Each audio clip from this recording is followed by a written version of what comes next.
We are so excited to be bringing this session to you live via Facebook, LinkedIn, as well as those of you who are joining us on our Zoom platform. So get ready to hear so much great information from Kathy and Diane S. Tompkins. She's the founder and CEO of ExPeers, which is a customer experience and innovation strategy consulting firm. She's also an accomplished speaker and author of 2 different books, as well as co-authors on several others, but we'll be touching on 2 of them today: Unleashing the Chief Moment Officers, as well as talking briefly about her new one, which is called It's Hard to Be Easy, which is due out in July of this year. As a side note, we do have everyone on mute, so I highly encourage you to use the chat function or the QA option to ask your questions. For those of you that are in LinkedIn or Facebook, I'll also be monitoring those platforms as well. So please jump in on the streaming comments and add any of your questions that you have. As we go through today as well, I do want to congratulate our 5 winners who were selected because they were the first 5 registrants for today's webinar. Ariana B, Nadia C, Lana J, Michael O, and Jacqueline R were each the recipients of a $20 Grubhub gift card to support their local restaurants in their community. So as we continue to move past, hopefully, this post-pandemic new normal world, we still know that the restaurant industry has been very hard hit over the past year. So it's our small effort to help support your local businesses. So remember that when you register for your next Business as Unusual webinar. So with that, I'd like to go ahead and introduce Kathy Steele, CEO of Caffeine, as well as our guest speaker, Diane S. Tompkins. Kathy and Diane, the floor is yours. Thank you, Lisa. Hi. Hi, Diane. We're so pleased to have you here today. I think we'd love to kick off just, Lisa gave some really great high-level things about your career, but really tell us about your career journey and how you came to writing this book. Well, I started out in a traditional path of healthcare marketing and that typical path of communications, market communications, primarily in providers. And as that role and as healthcare got more complex, my role expanded pretty organically from not just a chief marketing officer, but then a chief innovation and a chief experience officer. Because I realized as we were facing more and more challenges, not that they're over with, but at a certain point it got overwhelming, that we had to be more innovative. And when you're not making a product, the way you become innovative as a service is to go from a service to an experience. So one of the most important changes that allowed me to have a perspective to write and to change my contribution was a thing we called at the health system I was with in Indiana, Inno visits. And we went to about 75 companies that we had no business getting into, from Microsoft to Procter & Gamble to DuPont. And we basically knocked on their door and said, how are you innovative? How are you serving customers more effectively? And we learned from Whirlpool and others about that. And many times they scratched their heads and said, what could a hospital learn from how we make washing machines? But we learned a lot. We were sponges, and that opened up my ability to contribute, to share that with our teams and move forward with marketing, experience, and innovation interconnected. I love it. Yeah, I think we are big believers that you can really learn from anyone. And I do feel like customer experience and existing customers are the hugest opportunity that most businesses have to grow. And we always like to step back and think about the growth lane concept and how do we improve each of the growth lanes that are most opportune. But a lot of times, businesses are focused on new customers versus really growing and providing that sticky experience with existing customers. So I'm excited to kind of touch on both sides of the coin today with you. Well, let's get started, because I love that we're going to be doing something a little bit interactive to kick off. You want to step us through a little bit of a exercise. So why don't you kick that off and we'll get everybody sort of contributing. Well, as I get ready to do the exercise, I want to give a little context about why moments, why we settled on moments. And the 2 main reasons that I got to that granularity was about, one, what customers want, and that what a real customer experience definition is really everything and anything. And that's pretty big. That's darn too big for most people to be able to wrap their arms around. And so since what you feel is exceptional when you go to Home Depot, or what I feel is exceptional when I go to the doctor's office, they're all different. And so everything and anything is so big, I needed to get that down to a smaller, more manageable concept. The other thing is that whether you're a service company, a product company, B2B, B2C, doesn't matter, all that the company is offering, all that the company is doing is pretty big. And it's a lot to wrap your arms around all that you're doing on a day-to-day basis, let alone strategically. So, but if you start talking about this moment with this customer, this moment in this decision, everybody can wrap their arms around it. And I found over the years working in healthcare and out of healthcare, especially with frontline people, that they felt that they didn't have much influence, and they felt they didn't kind of get the big picture. They were just dealing with their path and their little section of the big picture. And once we let them know that their little section of the big picture is hugely important, their engagement goes up, and we then have to channel that and prepare them to use that influence. So one of the ways as an interactive exercise we can do right now, hopefully you all have a paper and pen, or you can also include this on your chat, is an exercise I love. There's many of them, but this is one of the ones I like the best. And you go to people throughout your organization, leaders, frontline, doesn't matter, and ask them, what would we never want a customer of ours to say after working with us, either buying something, being on our website, trying us out, whatever it is? What would we never, ever want to hear them say? So I'll give you a minute to think about, what would you never want a customer to say about you or about interacting with your organization? Are you going to capture some, Lisa? Yeah, feel free to add those in the chat, because it'd be great to share that. And for those on LinkedIn or Facebook, we're also watching there too. So feel free to add your comments in as well. So as they do that, the next part of that exercise is, what would we always want to hear them say? And as you start to look at this, and you don't look at it with just the leaders in the boardroom, you look at it from many lenses in the organization, because, you know, the smartest 12 people don't happen to always be in the boardroom. The smartest people, not only if you're a company of 4 or a company of 40,000, they could be anywhere. And so making sure that that's spread around, and then you'll start to see some trends. You'll start to see some alignment of where we would always want, you know, what we'd always want to achieve in their response, and what we'd never want to achieve. One of my most fun innovation projects was the creation of a 12,000 square foot innovation center for children's health education to redefine how kids learned about health. And we did this always and never ourselves. And we also did it with children, which was interesting to see what children thought. And when we planned it, we thought we never wanted a kid to say that was stupid, or I never want to go back. But we always wanted them to say, I can't wait to go back and bring mom and dad, and I didn't know about this. And what was funny is, after we had done that planning, and that helps frame your strategy, now you all know, where are we headed? We're headed to these comments. We're headed to avoiding these comments. But when we did the soft opening and we had some children go through, we interviewed some of them. And there was a 9-year-old girl that came through, and you know, we had our list of what we wish she would say and hope she wouldn't say. And she put her hands on her hip after she visited the museum, and she said, I felt so important. And we had missed that. We had missed the idea that many times kids don't feel important. And through our HealthWorks curriculum and all the experiences we created, we did let them know they were important. And we did make sure they knew their choices today could affect their health tomorrow. So that was a fun learning lesson for us.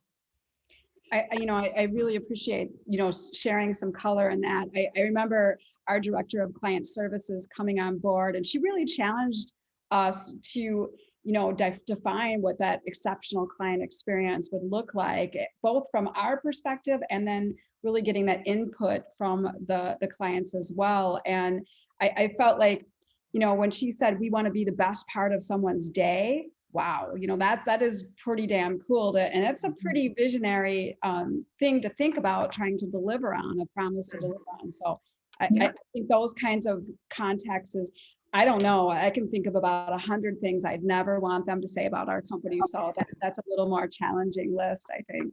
Mm-hmm. So let's step in. You are going to guide us through, where do we get started? How do we start to build a workforce of chief moment officers? So I think, Lisa, we can bring up the slides and Diane can step us through. So this is kind of a bigger picture journey that I created, and often in any company, when customer service, customer experience, consumer experience starts to get more attention or starts to be incorporated more into operations, at the left-hand side, things feel like an initiative. Oh, here's another new thing they are bringing to us. And it's pretty a dependent culture when the leaders basically say, this is what we're going to do with customer experience. One of the things I hate is there are unfortunately companies all over the world that their customer experience strategy is that people smile. And as long as we get our people to smile, we've got a great customer experience strategy. Well, it ain't that simple. So when you have it stuck in the initiative stage where the workforce is dependent upon the senior leaders to tell them what to do, to tell them how to look, to help, all those things kind of almost robotic, you end up with random acts of exceptional care for your customers, and maybe you'll meet expectations periodically. Well, we don't want to be there. We want to get toward the right further. And as you go from an initiative, we want to move over to an instinct. As I said before, what a customer believes is an exceptional experience is anything and everything. So I can't get 40,000 people in a company to know what those things are. So what I can do is prepare them, support them to have an instinct to be able to respond to whatever comes their way. And what we want to do is move from pockets of exceptional caring or random acts of exceptional caring for customers to reliably caring for customers. And we don't want to just maybe meet expectations or maybe exceed expectations periodically. We want to regularly exceed their imagination, things they wouldn't even have asked for. And once you get to that instinct culture, which comes by exposing staff, it even starts in how you orient new employees. I'll tell you, I've observed many in different industries, new employee orientation, and I see two paths. There's a company that all the new employees are there the first day, and the leader says to them, do you realize how lucky you are to make it in here, that you got a job here? Do you realize how many people have been fighting to get a job in this company? And then there's the other organizations that say, we are so blessed that you chose us. We are so excited that you chose us to join our team and further our cause in this company. Well, there's a big difference in that attitude. So it starts on their first day, and companies that tell you how lucky you are to get in really need to take another look at their employee experience, which will affect their consumer experience. So at the end, under instinct, we want to build that interdependent culture. They do this great, exceptional consumer work, not because they're told to, not because I just don't want to lose my job, but because that's the way we do things around here.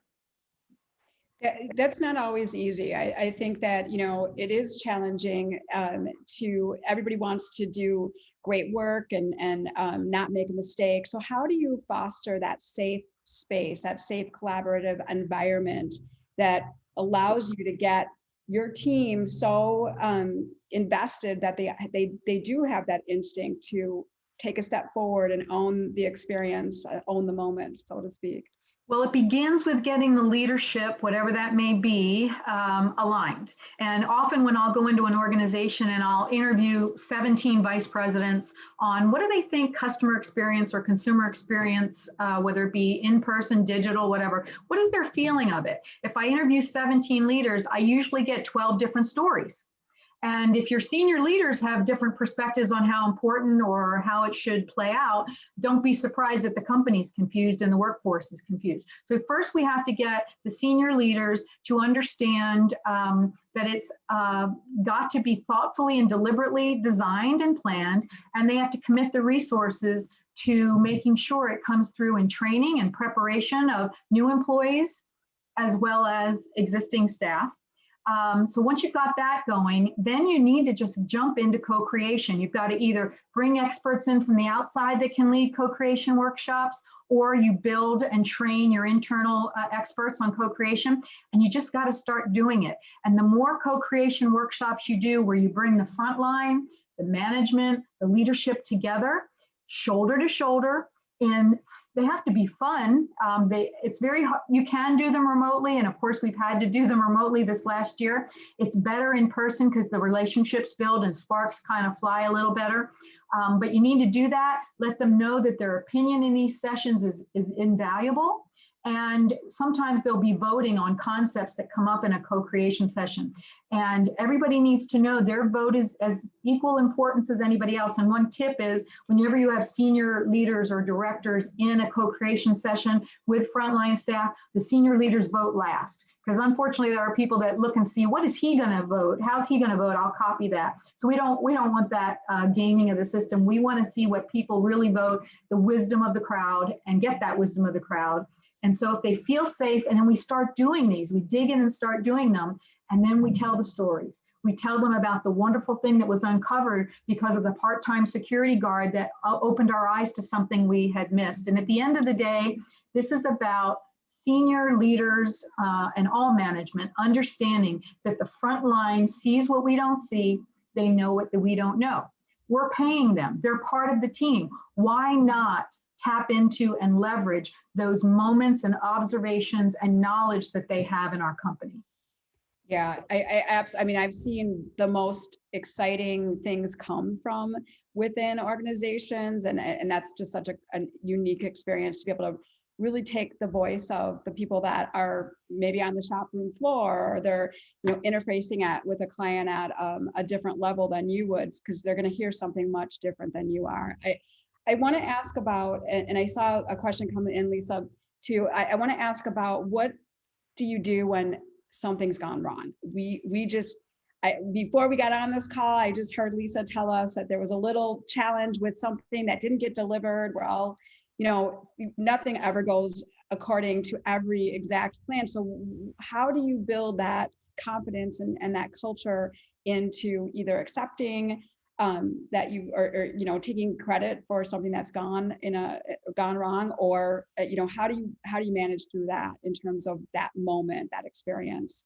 Well, certainly it depends on the industry, because unfortunately in some industries, the lawyers tell us how we recover and how we should service recover, or whether we should apologize or not. So it depends on how wrong the wrong is, and it depends on the industry. But having said that, one very important part of having and sustaining an exceptional experience culture is courage. Having courage at the bedside, at wherever you're parking the car, whatever it may be, having the courage to pay attention to what happened, to apologize if you can without, again, legal ramifications. Again, since I don't know what went wrong, there are times when if you apologize, you're on your way to a lawsuit. But acknowledging the feelings, imagine people all over the company, wherever they may be in a healthcare setting. It could be from the food service people, the cleaning people, the nurses, the doctors, up to the administrators, everyone understanding that we want to exceed the expectations and the imagination and empathize whenever possible. So having the courage to do that, or having the courage to say, I don't know why this happened. I don't have the answer. No, don't make it up on the fly. But I will get back to you, and you've got to get back to them. So again, it depends on the weight of it. Another important way to deal with things go wrong is to really be better at listening. And this might be a good time to share that slide. I think companies need to look at, next one.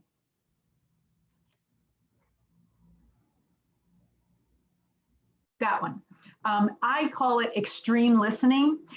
We shouldn't just wait, every 6 months or every year for a little survey of the customers, or just look at complaints. And so one of the things I teach in my classes, my training classes, are that we look at listening in a new way.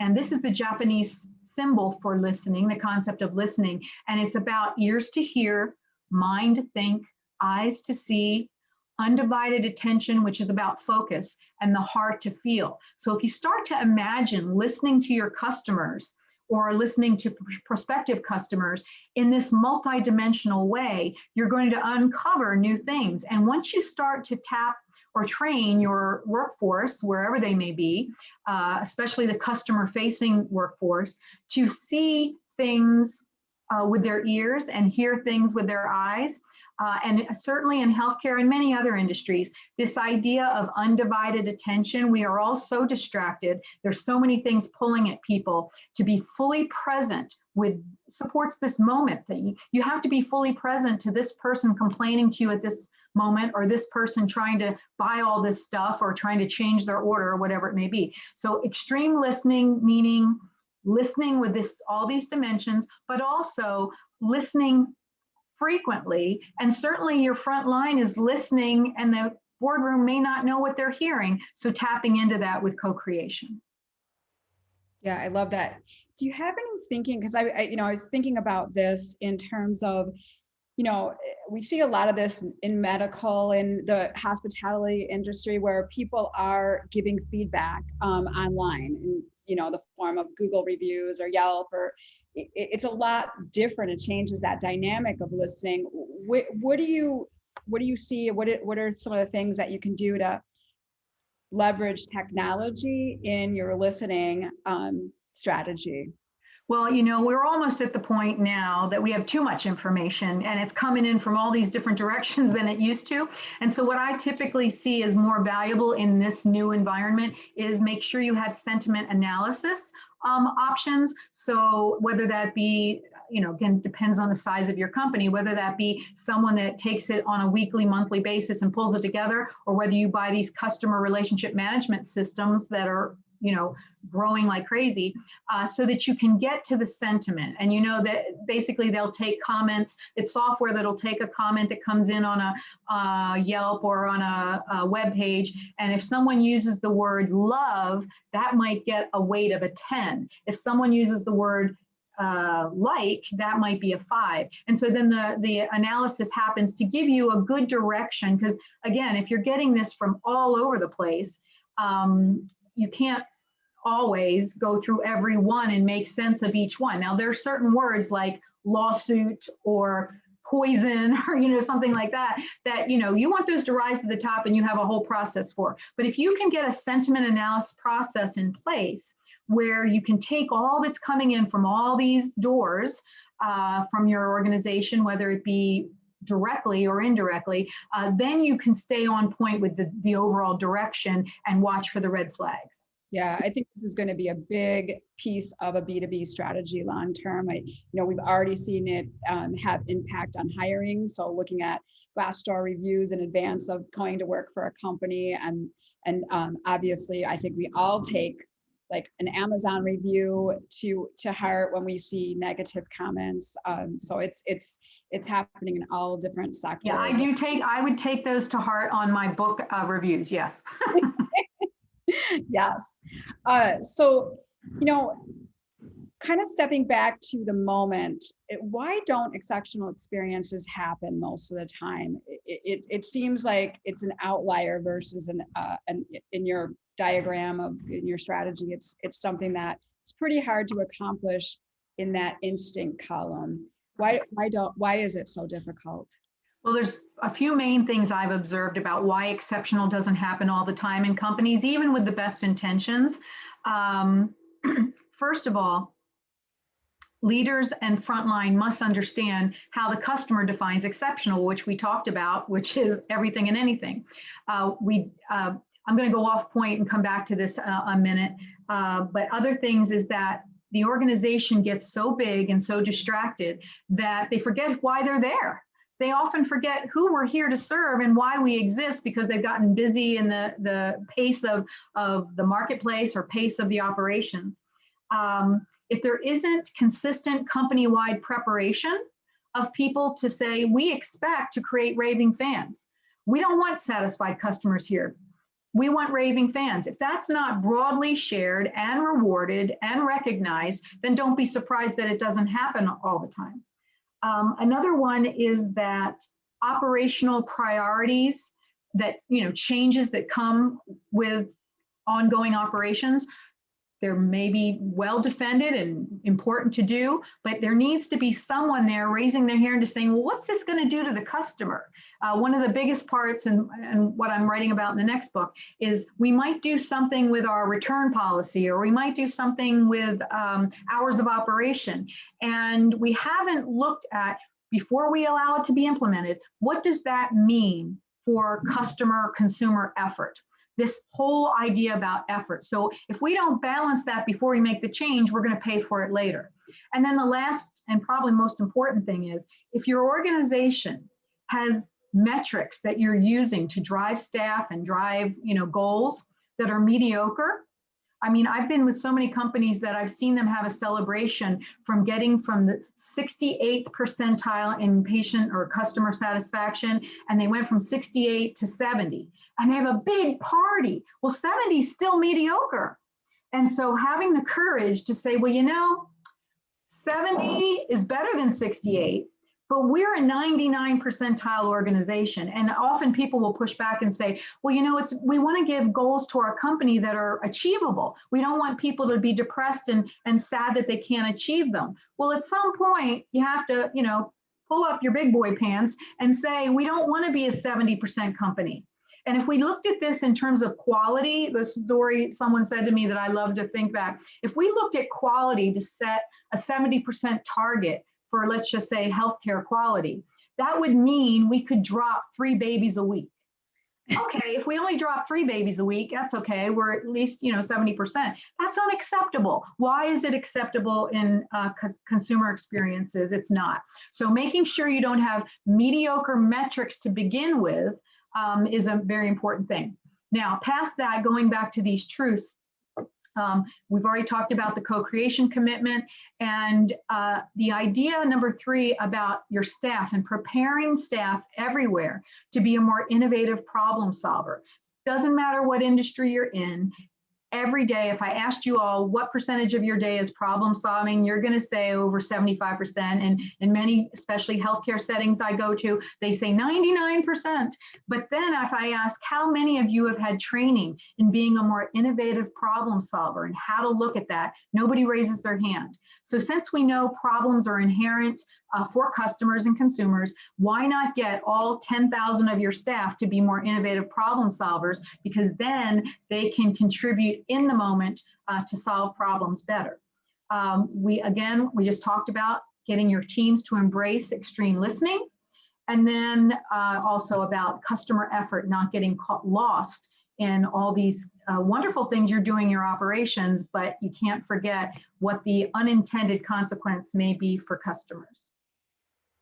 I want to ask a couple questions around this list. So the leaders and frontline must understand how the customers define exceptional. And so take us through like some of the ideation. We talked about, what we think and getting, what would they never want to say, or what we always want them to say about us. Like, are you integrating customer feedback into defining what exceptional means? Well, again, depends on the industry, but most industries have a collection of metrics, numbers that help guide what the customer thinks are important, but almost all also have a way to get comments. And in my opinion, the numbers give you direction and trends, but the gold is in the comments.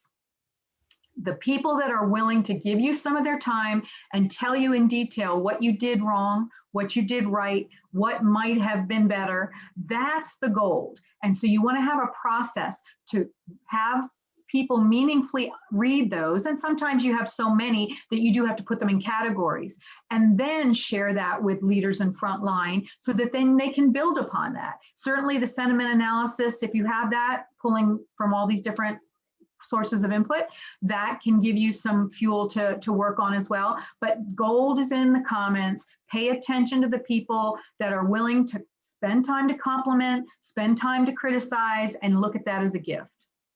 Yeah, I definitely agree. It is hard to get people to give feedback and detailed feedback. You might get them to click a radial button or put a star in, but it is more challenging to actually get the comments back. And if you need to do focus groups, if you need to do primary research to pull more of that out, do it. But don't forget to do it first with your employees, because they, again, see what we don't see, know what we don't know from their vantage point. So do that first.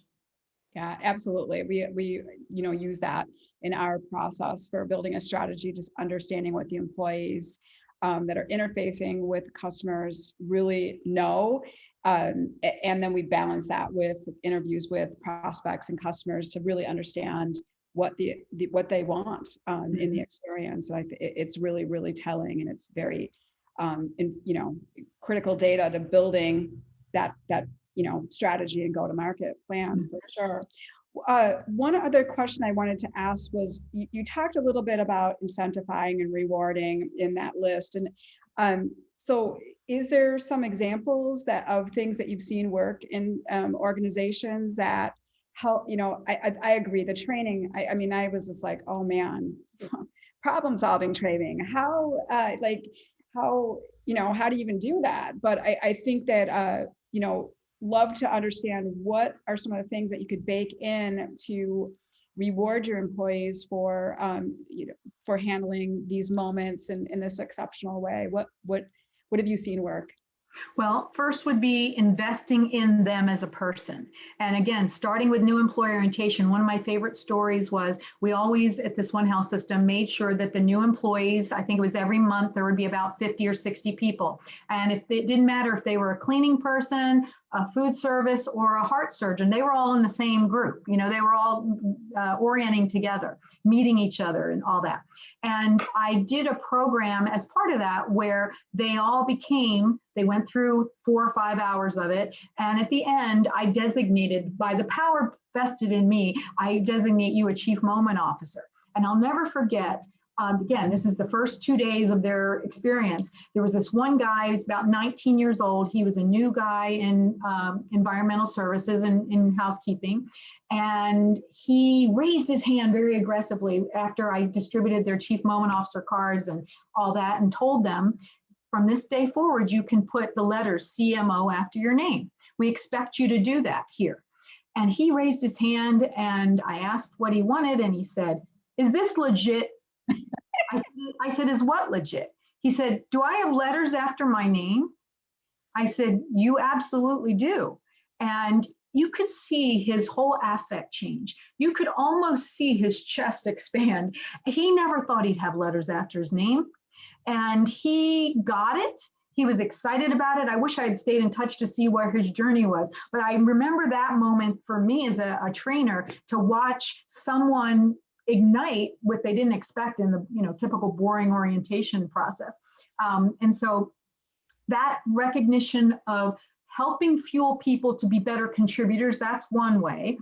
Certainly most companies think, oh, we'll incentivize with money. And there are pros and cons to having bonuses on this. And did one person do it? Did a team do it? How do you do it? One story in the InnoVisits we did, I think it was with Whirlpool years ago.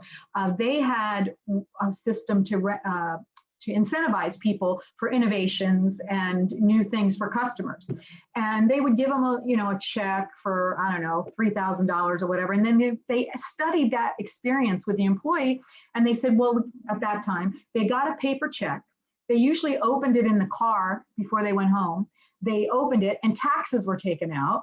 And so the woman that just got that little 3,000 check, it's less than that. And she had a thrill while she sat in her car looking at it for, 3 seconds. So they changed it and they taught us about lifestyle bonuses. And so instead of giving a check, they said, you know what, when you contribute XYZ for customers and it's a big thing, we're going to let you choose a lifestyle bonus up to a certain amount. So that meant something your whole family would benefit from. So they put decks on houses, they bought the whole family mountain bikes. So imagine a lifestyle bonus. So every time the family rides bikes, it's, hey, dad did this because of that thing he did with the refrigerators. And so that was an interesting lesson for me to show, how do you get the experience of being recognized to be more than 5 seconds long? No, I love that. I think that, even in customer gifting, you can really think about that personalization. I do have people say they love our coffee mugs, but how can you be a little bit more innovative in giving a gift that's going to help change their life in some way versus a stress ball or something like that? Right. Your company logo on it. Mm-hmm. Let's kind of get to a couple of the last questions here. So what business leaders, what can they do to stimulate emotional, intellectual, and financial, growth in their employees? So I like to look at the idea of all of this work, innovation and customer experience strategy leads to 3 types of revenue. The first one I call emotional revenue, the next is intellectual revenue, and the third is the one we always go to is financial revenue for the company that keeps us in business. So in emotional revenue is how alive is your company? What's the culture? Are people energetic? Are they excited to come to work? So you want a culture that has emotional revenue flowing. That means it's alive and there's new things to look forward to and people matter. Everyone's influence is valued. So that's something you don't want to just take for granted. You want to specifically go after emotional revenue. The next one is intellectual revenue. You're going to learn things. And if you learn them for a moment and you don't capture it, you don't share it broadly, then you're going to make the same mistakes over and over in this location versus that location. So kind of a little bit of knowledge management, but build that intellectual revenue, whether it be by your own experiences and your own performance and what you've done well and what you haven't, as well as go out of your walls, go out of your industry, like the InnoVisits, go to places that have nothing to do with your industry and see how you can stretch your thinking and apply some things. You know, we actually would look at Disney because they are really good at waiting. Well, hospitals and doctors' offices have waiting. What could we learn from Disney about waiting? And bottom line, the biggest lesson is distracted waiting. If you are so distracted by your waiting, did you even wait? If you forgot that you were waiting, did you even wait? So going outside your walls and learning within the walls as well.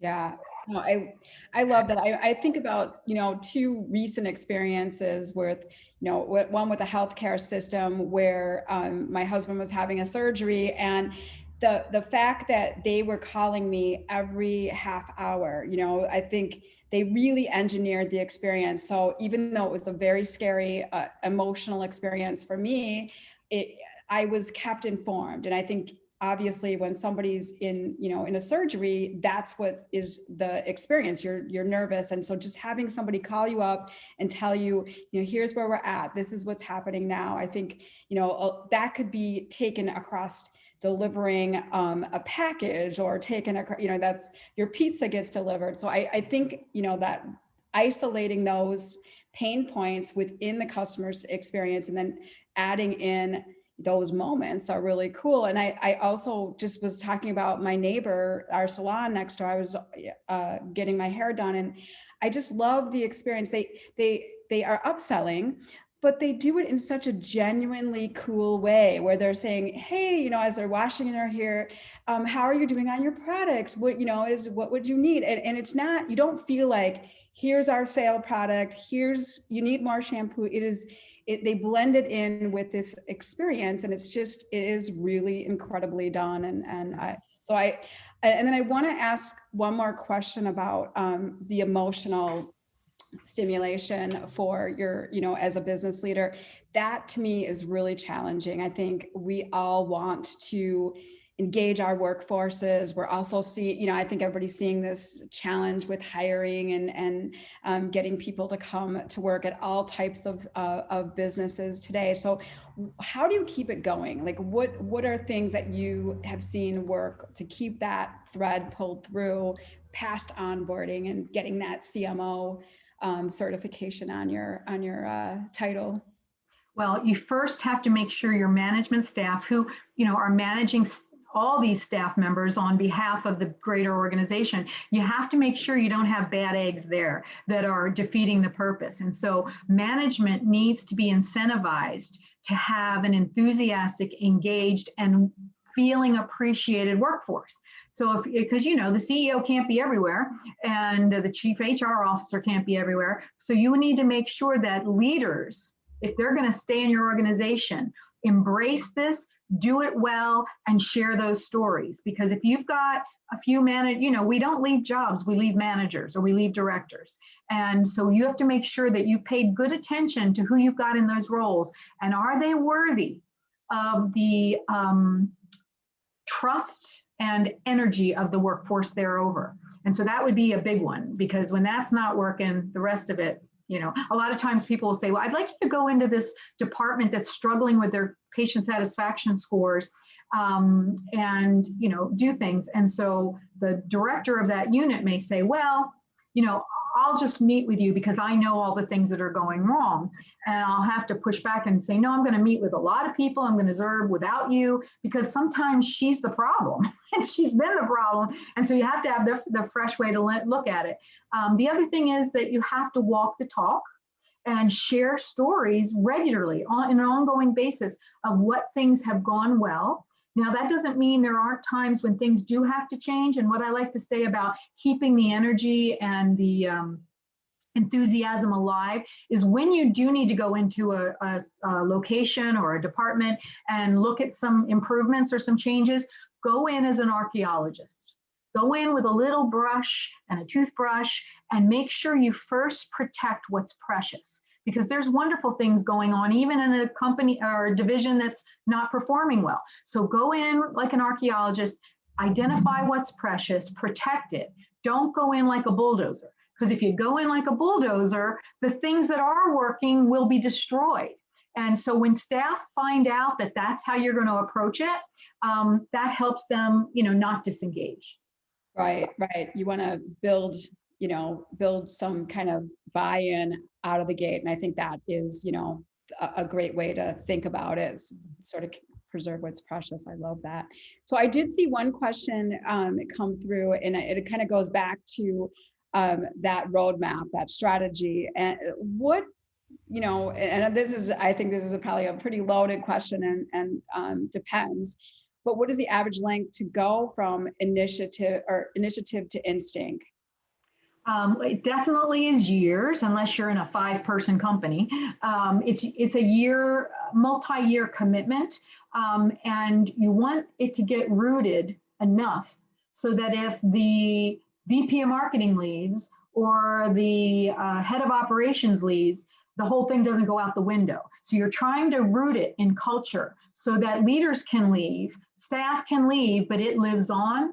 So depending on how aggressive you get in the training and the preparation, if you make a commitment that everybody is going to at least have the initial exposure to experience, whatever you want to call it, experience enhancement or innovative problem solving, and you commit that this whole year, everybody in every location, 40,000 people is going to be exposed to it, that's going to move it along faster, because guess what? Now you're going to share a vision and you're going to share a direction and a language. There will be a new language that is shared, so that'll move it faster.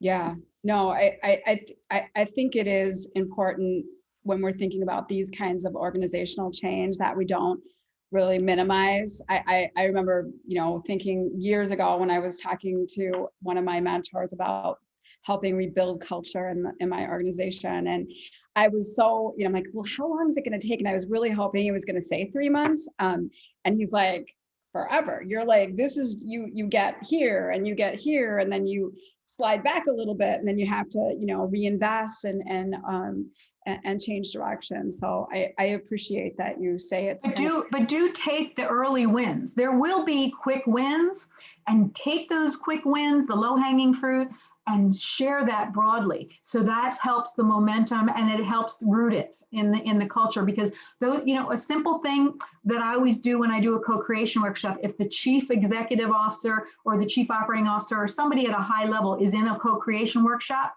I always tell them ahead of time, one, you vote last on anything because they're going to have their say first. But then I say to them, if you see anybody in the room who their iced tea is empty, if you see that, I want you to go over and ask them if you could get them more tea.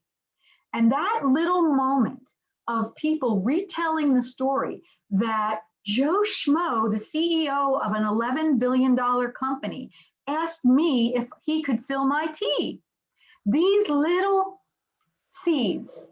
That story was told over and over and over, and it supports authenticity and it supports this camaraderie, which is another important thing to, keep people connected and wanting to stay engaged. Yeah, no, I love that. I love that. I think that is a great story. Well, I think Lisa's looking at some of our people on the live stream and seeing if there's any questions. I also wanted to ask, like, what is one action that you might suggest a leader undertake in, getting started? And you kind of stepped us through the strategy, but what should we be considering this year? What could we do right now? Well, due to the fact that whether we like it or not, we are all emerging from a pandemic. We can't forget that context that we're in right now. And so the first important thing I would advise people to do in this coming year is to make sure they understand the true state of well-being of their workforce. And customers have been shaken by this. And so we have to also understand, how are our customers different in their priorities and their preferences than they were pre-pandemic? Don't just assume it was a little bump in the road. Don't just assume their attitudes haven't changed forever. So get a good handle on what a shaken consumer based on the pandemic really looks like and needs now. And then deliberately and thoughtfully find out how shaken is your workforce. In some cases, their way they worked changed overnight. And some liked it and some didn't like it, and some got used to it and some didn't. Physically, some industries, their staff is worn out. And I like to say at this point, in many companies, their workforce is weary. So find out the truth and be honest enough as a company to look at how you responded to the pandemic in terms of your teams and your staff, how you did that well, and where you might have broken their trust. Not on purpose, but in the throes of a pandemic with all of us trying to figure it out, there were broken trust in some situations. Do not just glaze over that. Identify it, look it in the eye, and then create a deliberate workforce well-being experience plan so that you fortify them, you get them where they are so they can serve your customers well. That is really, really well said. So I think we're, running out of time here. I want to make sure we have a chance to let Diane talk about her new book that's coming out. And no, perfect. So just quickly, it'll be out in July, and it's called "It's Hard to Be Easy," and talks about how customer effort is often lost in the pace of our businesses and all the other priorities we have. And so it should be, if all goes well, you'll be able to get it on Amazon and Barnes & Noble and where we buy books in July.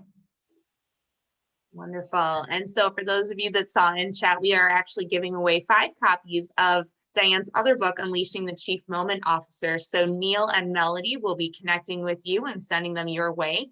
We'll also be figuring, since everyone was a little quiet today in chat, we'll figure out where those other 3 books should have a home. But in case you do have a question for Diane as we move to round out our session today, feel free to reach out to her on LinkedIn. We've also included her email here as well. So you can always ask those burning questions that maybe right now just isn't the right time, or tomorrow morning you'll be recapping this session and realize you really did have something you wanted to reach out, or a great observation to share as far as what her information has helped you realize and how you're going to put that into practice at your own company. So Diane, thank you so much for joining us today, sharing all of this information. I'm excited too, just seeing all of that and to share this with our customers and clients, friends and colleagues. You guys offered me an exceptional moment because I've never been introduced as a badass before. So that was wonderful. Well, as we round out today, I know, Diane, you'd said something at the beginning of the session, which really, I think, stuck with me as we were talking about, moments in time. And so how you normally round out the session, I wanted to give you a chance to do that today before we introduce next month's topic. Yeah, this is the kind of overarching takeaway, is that none of us can remember an entire shopping experience or an entire stay at the hospital or an entire trip getting our car worked on, but we remember moments. So since we can't remember days, but we do remember moments, what I try to say is make sure they are masterpiece moments as best you can, and imagine the power if all of the employees in your company went home every day knowing that they'd want to sign their name to what they did for customers that day, and that it was such a masterpiece. They're willing to sign their name at the end of every day to how they contributed. So that's kind of the bigger picture of all of this. No, thank you. I think someone told me the other day too, they're like, you will never get this day back, so make sure you make it one to remember. Mm-hmm. All right, well, as we look at dates to remember, mark your calendars for June 24th for our next Business as Unusual webinar. We're going to be featuring Eric Berggren, the Managing Director of Axios Partners. So Eric is going to come in an aptly titled session, Quantify Your Value with Customer Value Management. So you may be wondering what that is, but we're really going to be talking about how to set your prices for the value you're bringing. So we're going to talk about quantifying that customer value, how to help boost your sales team's confidence and therefore you overall score more wins. Tailor your marketing messaging to reflect the value that you're providing. And last point that we're going to really touch on is scaling your customer value management processes with digital innovation. So definitely a value and overall jam-packed session with a lot of information that we're going to focus in on. I think coming out of these last few months, and Diane, just how you're speaking today, empowering your team, I think taking that the next step further on what is your team bringing and are you charging appropriately for that? Could you be more in the marketplace? Are you aptly priced? So tune in on June 24th. You can register on our website, go to redcaffeine.com. You're going to go up to the menu, click on events, and you'll see the Business as Unusual section on the far left. We'll also be streaming this again live via Facebook or LinkedIn, so you'll see our invites there as well.